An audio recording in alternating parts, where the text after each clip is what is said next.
오늘 예배에 참석하신 여러분들을 주님의 이름으로 환영하고 축복합니다. 또 여러 가지 사정상 또 몸의 건강 문제 때문에 또 오늘 온라인으로 예배 드리시는 여러분에게도 또 함께 또 오늘 하나님의 은혜가 여러분에 넘치기를 원합니다. 오늘 우리가 보는 성경은 디도서입니다. 짧은 성경이에요. 다음에 한 빌레몬서보다는 길지만 그 디도서는 우리가 지난번 두 번에 걸쳐서 했던 디모데 전서 또 디모데 후서가 있잖아요. 그 세 개의 성경을 목회 서신이라 그럽니다. 이 책은 바울이 전도 여행을 이렇게 시작을 하거든요. 주님을 만난 이후에 그냥 있을 수가 없어서, 주님을 만난 사람의 특징이에요. 내가 만난 그 주님, 그 감격, 그것을 전할 수밖에 없거든요. 그래서 자기 지역을 이렇게 다니면서 또 해외로 나가면서 1차로 전도하고 2차로 전도하고 3차로 전도하는데, 그때 만난 사람이 누구냐면 디도입니다. 이 디도서는 그래서 디도에게 보낸 편지예요. 그래서 이 책 이름도 디도예요, 그냥. 그래서 그 세 번째 바울이 전도 여행을 갈 때 그 디도가 거기에 같이 합류해서 복음을 전하는데, 이 디도가 어디 출신이냐면, 어디 나라 사람이냐면 그리스 사람이에요. 그래서 바울이 이 그리스에서 특별히 이 그레데, 지금 말하는 크레타라고 그러죠. 그 크레타 섬에 교회를 개척했는데, 그곳에 누구를 남겨뒀냐면 이 디도를 남겨둔 거예요. 같은 그리스 사람이기도 하고. 그래서 지금 바울은 1차, 2차, 3차, 그 다음에 4차 전도 여행, 이제 로마로 와서 이제 감옥에 갇히잖아요. 감옥에 갇히는데 다시 한번 거기서 풀려나요. 풀려나고 그냥 그러면 이제는 좀 잠잠히 이제 지내면 좋은데, 그럴 수 없어요, 바울은. 그 꿈이 있었거든요. 그 꿈은 뭐냐면 스페인까지 가서 복음을 전해야 되겠다. 그래서 그 복음을 전해요. 스페인까지 가서. 그러면서 이제 돌아오는 길에 이제 이 마케도니아 지역과 또 거기 또 지나고 또 크레타 이렇게 지나면서 마케도니아에서 이제 편지를 쓰는 거예요. 누구에게?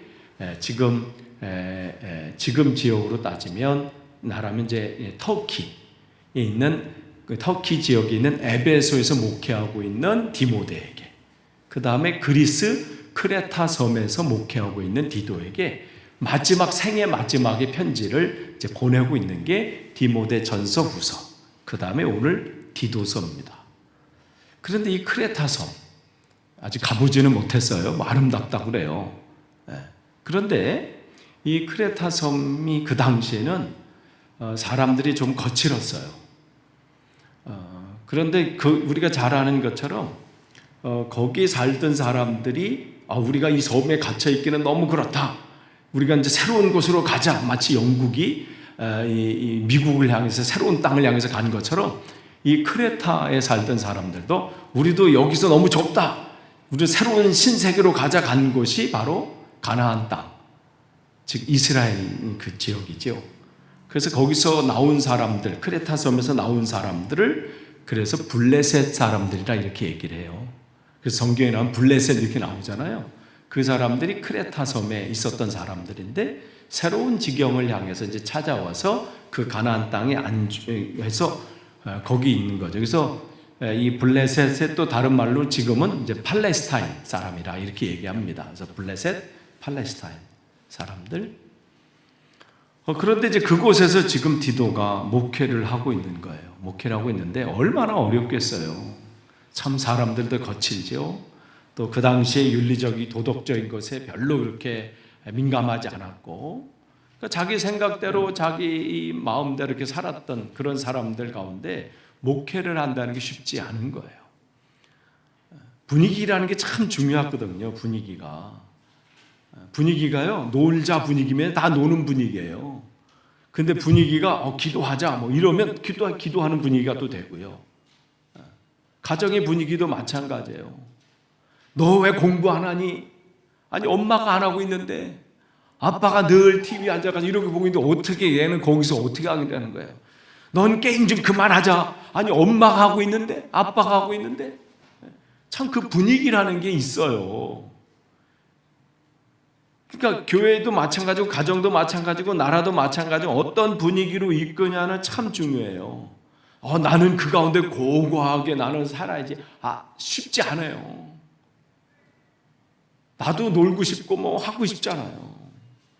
지금 이 섬이 마찬가지예요. 분위기가 그냥 뭐 이 세상 뭐 내일이 뭐냐 오늘 즐기자 막 이런 분위기인데 그럴 때 이 디도에게 편지를 보내면서 우리는 그 가운데서도 우리가 하나님의 말씀대로 살아야 됩니다.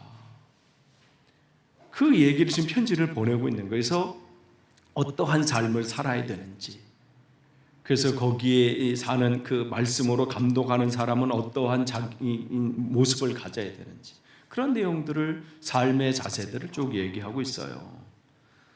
그래서 오늘 우리가 읽은 특별히 2장 11절에서 14절 이 말씀하고 그 다음에 디도서 3장 3절에서 7절 말씀은 초대교회의 이 성도들이 어떠한 신앙의 모습으로 살아야 되는지를 요약해주고 있기 때문에 이 부분이 어떤 신앙적인 고백으로 많이 사용되었다고 합니다. 그러니까 그 중에서 저는 오늘 그 2장 11절에서 14절 말씀을 이제 살펴보면서 우리 이 시대에 세워진 교회라고 하는 것은 건물을 얘기하는 게 아니죠. 예수님을 그리스도로 고백하는 우리들, 그 교회들인데 우리들이 어떠한 자세로 살아야 되는지, 그 세상에서 우리는 어떠한 사람이 되어야 되는지 그 말씀을 나누고자 합니다. 근데 사실 쉽지는 않아요. 그 시대를 내가 변혁시킨다? 나 하나 살기도 어려운데, 근데 내 힘으로 하려면 힘든데, 그래서 바울은 디도서 2장 11절에 모든 사람에게 구원을 주시는 하나님의 은혜가 나타나. 우리 힘으로 할 수 없다는 거예요. 디도 당신 혼자 할 수 있는 것도 아니라, 우리가 할 수 있는 게 아니라 하나님의 은혜를 부어주신다. 감당케 하시기 때문에 그 믿음을 가지고 우리가 이 시대에서, 당신은 그 크레타 섬에서 참 신앙생활 하기 어렵고 목회하기 어렵고 거칠은 상황 속에 있지만, 그러나 하나님의 은혜가 당신에게 임할 겁니다. 그곳에 있는 모든 사람들에게, 주님을 사모하는 모든 사람들에게 임해서 감당케 하실 겁니다. 그 말씀을 주는 겁니다. 그러면서 12절에 보시면 그렇게 우리가 하나님께서 우리를 감당케 하시기 위해서 뭘 하시냐면 하나님께서는 양육하시되 그랬어요. 여기서 양육하는 게 그냥 단순히 말씀을 전하는 게 아니라 마치 부모님이 아이들이 하나님 잘 말씀대로 잘 자랄 수 있도록, 또 세상에서 제대로 된 사람으로 살기 위해서 계속해서 가르치고 때로는 책망하기도 하고 훈계하기도 하고 마치 그런 것처럼 그 부모가 그 자식에게 그렇게 가르치고 양육하고 하는 것처럼 하나님께서 우리를 그렇게 하신다. 그러니 염려하지 말라는 거예요. 하나님의 은혜, 그런 하나님이 우리의 아버지가 되신다. 그 말씀을 해주고 있습니다. 그래서 우리를 양육하시되 뭐라고 했냐면 경건하지 않은 것과 이 세상 정욕을 다 버리고 신중함과 의로움과 경건함으로, 그렇게 말을 하고 있어요. 세상이 세상이 자기 멋대로 살고 자기 마음대로 살고 이렇게 한다고 같이 휩쓸릴 게 아니라 우리는 어떻게 살아야 되냐면 그 가운데, 여기 뭐라고 했어요? 이 세상에 살고, 즉 세상 속에서 그렇게 살아야 된다는 거예요. 경건하지 않은 것과 세상의 정욕을 다 버리고, 정욕이라는 것은 내 눈에 보기 좋은 거거든요. 내 마음대로 가는 그런 삶이 아니라 하나님이 기뻐하시는 것이 무엇인지 늘 기억하면서, 그리고 신중함과 의로움과 경건함으로 이 세상에서 살아라. 즉 여기서 이 세상을 강조하고 있어요. 우리는 이 세상에서 어쩔 수 없이 사는 사람이라는 것이죠. 그렇기 때문에 그 시대의 삶을 바울은 골로새서 3장 5절 이렇게 얘기하고 있습니다. 그 시대에 뭐 그리스 지역이나 터키 지역의 그 삶의 모습이었다면, 그러므로 골로새서 3장 5절에 그러므로 땅에 있는 지체를 죽이라. 우리는 이 욕망대로 살게 돼 있거든요. 편한 것을 쫓게 되고 내가 좋아하는 것을 따르게 되고. 그런데 성도들은 어떻게 되느냐? 곧 음란과 부정과 사욕과 악한 정욕과 탐심이니 그것을 다 버리라고 말씀합니다. 왜냐하면 자칫 잘못하다가 성도들은 잡혀 먹히기 때문에 그래요. 내가 아무리 정신 차린다고 할지라도 내 힘으로는요, 신앙, 내가 믿음 생활하기에 정말 어려운 시대에 살고 있어요. 예전은 쉬운 게 아니라 예전도 마찬가지고 지금도 마찬가지고 앞으로도 마찬가지예요. 어렵습니다. 그렇다고 해서 이 세상 그냥 난 이 세상 모든 거 신경 다 끄고 나 그냥 하나님 앞에 갈래, 그렇게 갈 수도 없는 거잖아요. 바울도 그런 마음을 가졌거든요. 나도 빨리 고난과 지금 어려움이 있고 죽음의 위협 앞에 나는 지금 하나님 앞에 빨리 갔으면 좋겠다. 그런데 하나님께서 내게 이 땅의 사명을 주셨기 때문에 나는 여기서 이 사명을 감당합니다. 그렇기 때문에 저는 참 신앙생활 잘 끝까지 하시다가 생을 마감하신 그분들을 보면 너무 존경스러워. 1차적으로 존경스러운 분들은 뭐냐면, 지금 우리 한국에서 제가 이제 감리교 목사인데 1년 회의를 하고 있어요. 그걸 연회라고 그래요. 지금 모여서 하고 있는데 그 중에 은퇴하신 분들이 계시잖아요. 그래서 그분들 은퇴 차나 예배가 있어요. 무슨 40년 목회, 이제 70의 은퇴신데, 그래서 뭐 40년 은퇴 목회하신 분들, 또 아니면 자원 은퇴가 있어요. 65세 때 뭐 건강에 문제가 있으시거나 하면 65세 때 은퇴하신 분도 계시거든요. 그분들 보면 너무 존경스러워. 처음에는 할 때, 어릴 때 전도사 이제 막 목회 막 시작할 때는요, 이길 그냥 하면 되지 뭐. 아니, 아버지가 해온 걸 보니까 보시면 나도 할 수 있을 것 같아. 이렇게 건방졌죠. 건방졌어. 하면 할수록 이 길이 그냥 갈 수 있는 길이 아니구나. 아직 내가 얼마나 남았나 이런 생각도 하고요. 근데 그 은퇴하신 분들은 너무 존경스러운데, 더 존경스러운 거는 생애 끝까지 삶을 마치시고 신앙의 길을 완주하시고 주님 앞에 죽음을 맞이하신 분 보면 저분 정말 대단하다. 그리고 속으로는 좋으시겠다, 이런 생각했어요. 끝까지 가는 거 그거 보통이 아닙니다. 우리가 지금 장담해도요, 끊임없이 흔들리는 게 우리예요. 그렇기 때문에 하나님께서 저와 여러분을 같이 이렇게 붙여주신 거예요. 혼자 갈 수 없는 길이기 때문에 그래요. 같이 가라고. 같이 옆에서 쓰러져 있으면 일으켜주고 부축해주고 또 같이 이렇게 가고. 그러니까 지금 이 세상에 사는데 정말 어려운 거죠. 마음을 뺏기지 않으려고 해도 정말 순간순간 내 마음을 빼앗겨요. 내 감정이 흔들려요. 내 보는 눈들이 있잖아요. 들리는 소리가 있잖아요. 그 가운데 정말 하나님은 그 가운데 우리를 훈계하시고 때로는 책망하시고 또 때로는 위로하시고 하면서 그 길을 걷게 하시는 거예요. 그걸 양육해 주시는 거예요. 마치 부모가 그 어린 자녀를 이렇게 양육하는 것처럼. 얼마나 공이 많이 드나요. 그냥 자기가 잘한 것처럼 막 한 것처럼 보이지만 그 세월 속에 얼마나 많은 수고가 있었나요. 하나님께서 지금 우리를 그렇게 이끌고 계십니다. 근데 그 길을 갈 수 있는 힘은 어디에서 와요? 2장 13절에 보면, 거기 보면 복스러운 소망과 우리의 크신 하나님 구주 예수 그리스도의 영광이 나타나심을 기다리게 하였으니, 우리가 지금의 삶이, 신앙의 삶이 하나님 말씀대로 살고 그 길을 걸어가는 길이 어렵지만 감당할 수 있고 그 길을 걸어갈 수 있는 것은 뭐냐면 이 소망이 있기 때문에 그래요. 영광스러운 그날이 있기 때문에 이게 없으면요 우리가 신앙생활에서 승리를 못하고요 무너지는 거예요.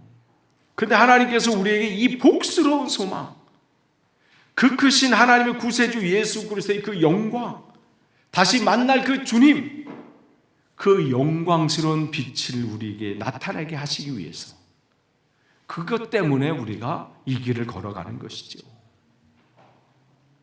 근데 여기서 기다린다라는 것은 당시에 이 바울이 디도에게 편지를 하면서 성도들이 이 기다림이 있는데 이 기다림을 뭐라고 표현해요? 그냥 기다리게 했으니 그냥 단순히 무슨 자기 뭐 생일을 기다리거나 아니면 무슨 버스를 기다리거나 그런 정도의 기다림이 아니라 여기서 기다림의 원어의 뜻은 뭐냐면 열망의 열망. 그러니까 그때를 그냥 열망하면서 기다리는 그 날이 있기 때문에 성도들은 그 당시 그렇게 살았다는 것이죠. 그러니까 이 열망 때문에 당시의 성도들은 고난이 있고 핍박이 있고 환난이 있어도 그것을 이겨낼 수 있었던 것은 뭐냐면 다른 것은 없어요. 무슨 물질적으로 풍요함도 없고 세상 사람들이 인정해 주는 것도 아니고 뭐 그렇지만 하나님이 주신 그 약속에 대한 열망, 이 열망이 그 길을 걷게 하셨습니다. 그러면 하나님께서 우리를 왜 양육하시고 왜 우리에게 그 열망을 주셨나요? 14절에 그 말씀을 주고 계십니다. 그가 우리를 대신하여 자신을 주심은 모든 불법에서 우리를 속량하시고 우리를 깨끗하게 하사 선한 일을 열심히 하는 자기 백성이 되게 하려 하십니다. 결국 뭐냐면 선한 일을 열심히 하는 자기 백성이 되기 위해서 우리를 양육하세요. 말씀으로 가르쳐 주시고 또 깨닫게 하시고 또 성도 간의 교제를 통해서 내가 부족했던 부분을 채우시고 또 알게 하시고 신앙이 흔들릴 때 서로 중보 기도해 주면서 그 길을 걷게 하시고 하나님의 그런 양육이 있기 때문에 우리가 지금껏 온 거예요. 우리가 무슨 영적으로 뭐 대단해서 우리의 믿음이 뭐 대단해서 지금껏 온 게 아니라 하나님께서 이 사람을 붙여주시고 또 이 사람이 또 함께 해서 우리가 이 자리에 온 거예요. 저와 여러분이 이 자리에 앉아 있는 것도 마찬가지예요. 어쩌다 보니까 이 자리에 있는 게 아닙니다. 하나님께서 여러 통로를 통해서 우리를 양육하신 거예요. 이렇게 해서 우리를 인도하시고 말씀을 주시고 또 함께 하시고 또 앞으로도 그렇게 가실 거예요. 그러면서 그 소망을 우리에게 계속해서 주십니다. 이 땅이 전부가 아니다. 이 땅의 삶이 끝이 아니다. 너는 열망해야 될 것이 있다. 세상에 어떠한 부귀영화도 아니고 자녀들이 잘 되는 것도 아니고 어떠한 다른 것이 그런 것을 다 놓친다고 해도 우리들이 놓쳐서는 안 될 것이 뭐냐면 죽은 다음에 세상이 있다. 그것을 가르쳐 주시기 위해서 이 땅의 주님께서 우리를 위해서 죽으신 거예요. 오늘 우리를 속량하시고 14절에 말씀하시잖아요. 모든 불법에서 우리를 속량하시고 여기서 속량이라고 나와 있는데 예전 성경을 가지고 계신 분들은 거기에는 구속이라고 나와 있어요. 속량, 구속. 지금 이제 개역 개정에는 속량이라고 나왔는데 이 단어의 뜻은 뭐예요? 노예가 있는데 그 노예가 자유롭게 되려면 어떻게 돼요? 누군가 값을 주고 그 노예를 사야 돼. 그래서 자유롭게 해주기 전까지는 그는 여전히 어떻게 해요? 그 노예로 얽매여서 사는 거예요. 가자 그러면 이쪽으로 가는 거고, 굶으면 굶는 거고, 먹을 거 주면 먹는 거고, 일 시키면 일하는 거고, 자기 자유가 없는 거예요. 그런데 누군가 그를 돈을 주고 값을 지불해서 그를 거기서 노예에서 사가지고 빼내서 자유롭게 해줄 때 그는 진짜 자유인이 되는 거죠. 예수님께서 우리를 속량하셨다는 게 바로 그거예요. 우리가 예전에는 하나님과 이 관계가 끊어져서 우리는 죄 가운데 죄의 노예로 산 거예요. 그러다가 그렇게 끝나면 지옥으로 가는 백성이야. 그건 정해진 루틴. 그런데 예수님께서 우리를 위해서, 우리를 속량하시기 위해서, 또 죄로부터 깨끗게 하시기 위해서 이 땅에 오셔서 우리를 위해서 죽으시고 그렇게 은혜를 주신 거죠. 그래서 우리에게 소망을 갖게 하시고 그렇게 하나님의 자녀가 되셨으니 어떻게 해요? 우리를 양육하셔서 자라게 하시는 거예요. 근데 그 양육하시고 우리를 속량하신 그 이유가 뭐예요? 선한 일을 열심히 하는 자가 되게 하기 위해서. 그 사람이 곧 누구예요? 하나님의 백성이라. 그런데 그러면 선한 일을 열심히 한다는 게 뭘까요? 이걸 알아야 뭘 열심히 하든지 해야 될 거 아니에요. 그럼 여기서 디도에게 바울이 보낸 편지에서 선을 열심히 하는 게 뭘까? 선한 일을 열심히 하는 게 단순히 뭐 착한 일인가? 아니면 가난한 사람을 돕는 것인가?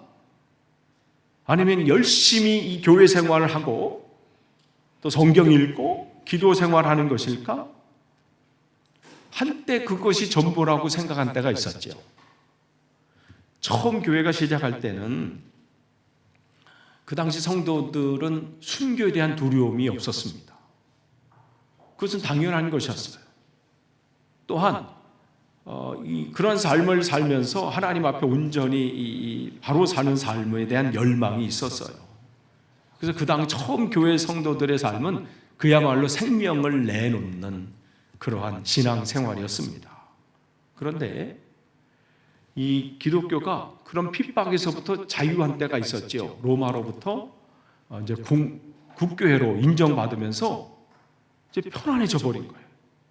그러면서 점점 어떻게 사람이 편안해지면 신앙생활이 잘 될 것 같은데 신앙생활이 어떻게 흔들려요. 편안한 것만 더 생각하는 거예요. 그러면서 그동안에 무슨 사람들이 생겼냐면 이러면 안 되지.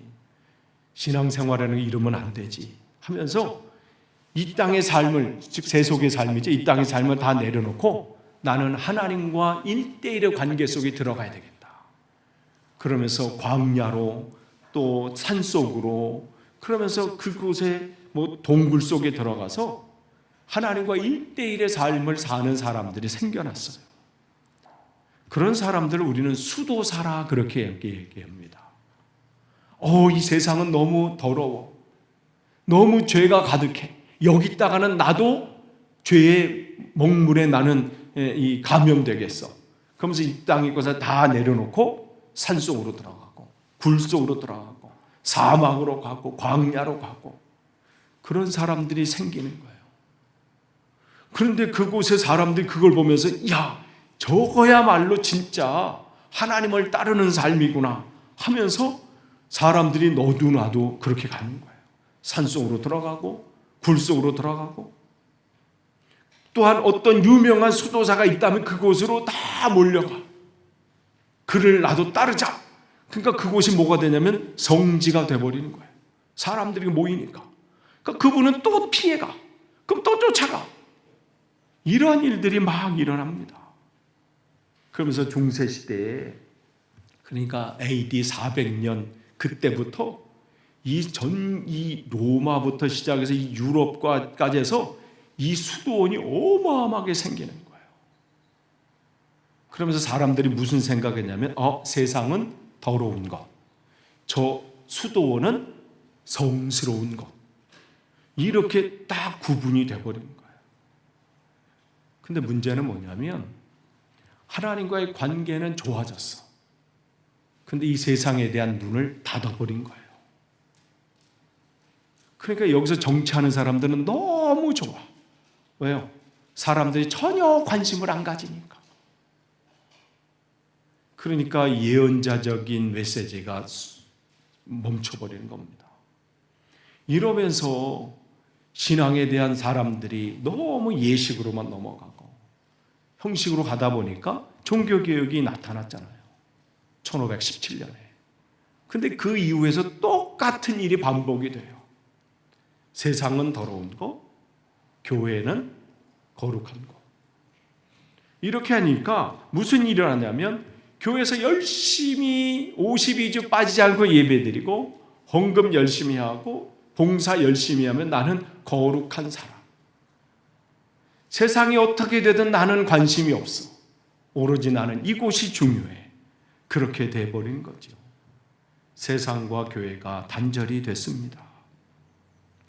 그러면서 사람들이 수도원이 많이 생기면서 사람들 마음에 무슨 마음이 생겼냐면 거룩한 삶을 살려면 내가 수도사가 돼야 되는구나. 그러면서 이 세상에 있는 모든 직업을 다 내려놓고 수도사가 되기 시작하는 거예요. 종교개혁 이후에는 목사가 되기 시작하는 거죠. 그래서 제가 어릴 때만 해도 그랬어요. 막 교회에서 조금만 열심히 하다가 뭐 하면 선교사로 나가실 분 하면 다 일어났어. 그냥 목사로 하실 분 나오세요. 그럼 막 부흥했대. 저도 막 중학교 때 막 들썩거렸다가 아직 있지 막 이런 적도 있었는데, 그게 시대적인 그런 게 다 있는 것이죠. 근데 문제는 그게 잘못됐다는 게 아니에요. 문제는 그 다음이 없었다는 거죠. 그래서 지금 바울은 경건의 삶과 그 삶을 뭐냐, 세상 속에서 이 단어를 중요하게 얘기하고 있는 거예요. 정말 거룩함과 이 생활, 이 세상의 삶을 나누지 않았어요, 성경은. 그런데 이게 점점 나누어져요. 바벨론 포로에서 이 이스라엘 백성이 돌아오면서 그때부터 시작되죠. 그래서 말라기 선지자 말라기서하고 마태복음 요 사이가 이 400년의 암흑기라고 하거든요. 그때 사람들에게, 유대교에게 무슨 일이 일어났냐면, 우리는 하나님 앞에 온전히 예배만 드리면 우리는 거룩한 사람이다. 그래서 안식일을 잘 지키는 게 중요했어요. 율법을 잘 지키는 게 우선이었어요. 그래서 그렇게 지키지 못하는 사람들은 죄인이라고 낙인을 찍었습니다. 대표적인 사람이 누구냐면 목동들이에요. 목동들은 왜 그래요? 양을 데리고 다녀야 되니까 뭘 못 지켜요? 안식일을 지키지 못하는 거예요. 주일을 지키지 못하는 거예요. 그때도 일할 수밖에 없는 거예요. 양을 어떻게 그냥 놔둬? 이끌고 가면서 지금처럼 자기 집에서 자기 거기 필드에서 하는 게 아니잖아요.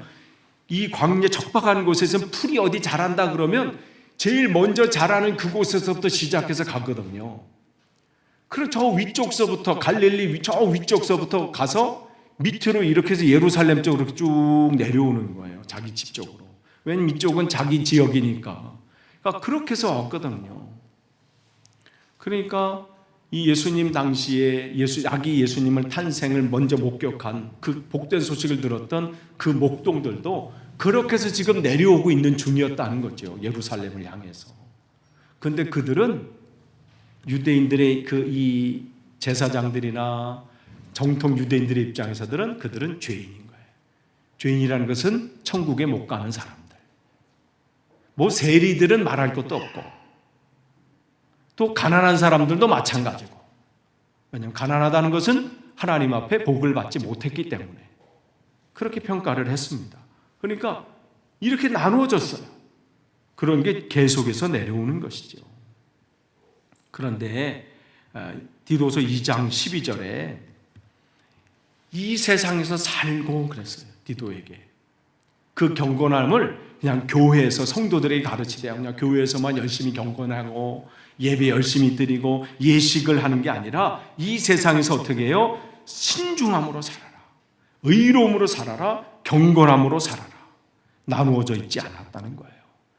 여러분이 성경을 이렇게 보시면 하나님을 만난 사람들이 소명을 받아요. 대표적인 사람들이 예언자들이죠. 그 하나님 앞에 부르심을 받으면, 하나님을 만나면 하나님 그 애를 부르시거든요. 그것을 소명이라고 그래요. 나를 콜링하셨다, 부르셨다. 여러분 바로 하나님께서 부르신 사람들이에요. 그래서 이 자리에 있는 겁니다. 그냥 온 분들은 없어요. 누구를 통해서든 우리를 부르셨단 말이죠. 그럼 그 콜링을 받은 사람들은 하나님은 사명자로 사명을 맡기십니다. 그래서 성경에 나와 있는 하나님의 사람들은 하나님을 만나고 하나님 앞에 소명을 받은 후에 그냥 그 자리에 있지 않았어요.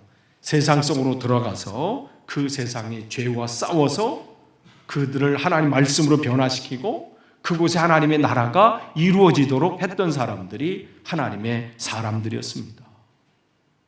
바로 이것이 예수님의 성육신, 예수님께서 이 땅에 오신 그것이죠.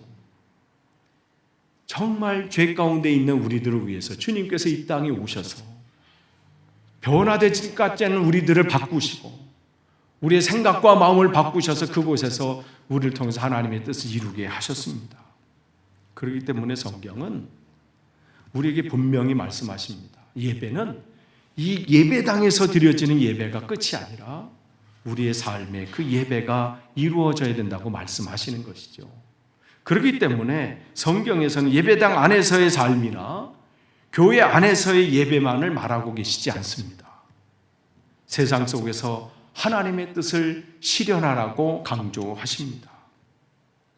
그렇기 때문에 세상이 어두워진 곳에 우리가 가서 빛을 비춰야 되고 가서 소금의 역할을 감당해서 그 부패되는 것을 막아야 되고 또한 하나님의 그 은혜를 누리지 못해서 늘 삶은 풍요로운 삶을 사는 것 같지만 마음은 늘 어둡고 두렵고 걱정이 가득한, 그래서 그 마음이 늘 찌들려 있는 삶에게 우리가 가서 누룩의 삶을 살아서 그들의 하나님의 꿈으로 부풀도록 만드는 것, 그것이 바로 우리들의 사명이라고 말씀을 합니다.